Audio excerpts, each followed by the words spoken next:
കോഴിക്കോട് നഗരത്തിൽ വൻ തീപിടുത്തം. പാളയം കല്ലായി റോഡിലെ ജയലക്ഷ്മി സിൽക്സിലാണ് തീപിടുത്തമുണ്ടായത്.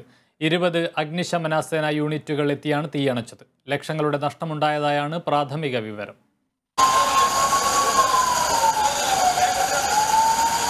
രാവിലെ 6:15ഓടെയായിരുന്നു സംഭവം.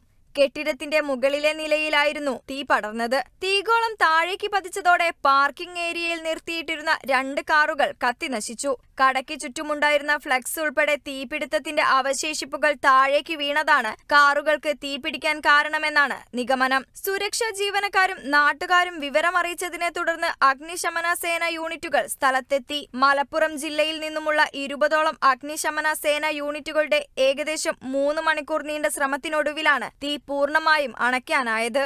വിഷു, പെരുന്നാൾ ആഘോഷങ്ങളുടെ ഭാഗമായി വന്ന പുതിയ സ്റ്റോക്കുകൾ ഉൾപ്പെടെ 2ാം നിലയിലുണ്ടായിരുന്ന തുണിത്തരങ്ങൾ കത്തിനശിച്ചു. കെട്ടിടത്തിനുള്ളിലാണ് ആദ്യം തീ പടർന്നത്. ജനൽ തകർത്ത് ഉള്ളിലേക്ക് വെള്ളം പമ്പു ചെയ്താണ് തീ അണച്ചത്. ഷോർട്ട് സർക്യൂട്ടാണ് കാരണമെന്നാണ് പ്രാഥമിക നിഗമനം. എന്നാൽ ഇലക്ട്രിക്കൽ ഇൻസ്പെക്ടറേറ്റിന്റെ പരിശോധനയ്ക്ക് ശേഷമേ ഇതിൽ വ്യക്തത വരുകയുള്ളൂ. സംഭവത്തിൽ ദുരൂഹതയുണ്ടെന്നും സമഗ്രമായ അന്വേഷണം നടത്തണമെന്നും സ്ഥലം സന്ദർശിച്ച കോഴിക്കോട് മേയർ ബീന ഫിലിപ്പ് പറഞ്ഞു.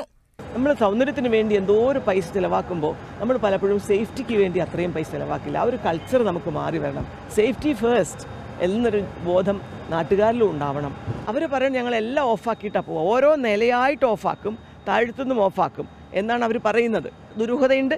പറഞ്ഞ മാതിരി ഷോർട്ട് സർക്യൂട്ട് നമുക്ക് ആദ്യം തോന്നും. ഇനി ബാക്കിയുള്ള പോലീസ് അന്വേഷിച്ച് കണ്ടുപിടിക്കട്ടെ, അല്ലാതെ നമുക്കൊന്നും പറയാൻ കഴിയില്ലല്ലോ. തീപിടുത്തമുണ്ടായ സമയത്ത് ആരും കടയ്ക്കകത്ത് ഉണ്ടായിരുന്നില്ല. അതുകൊണ്ട് തന്നെ തീപിടുത്തത്തിൽ പരിക്കോ ആളപായമോ ഉണ്ടായിട്ടില്ല. Kerala vision news, Kozhikode.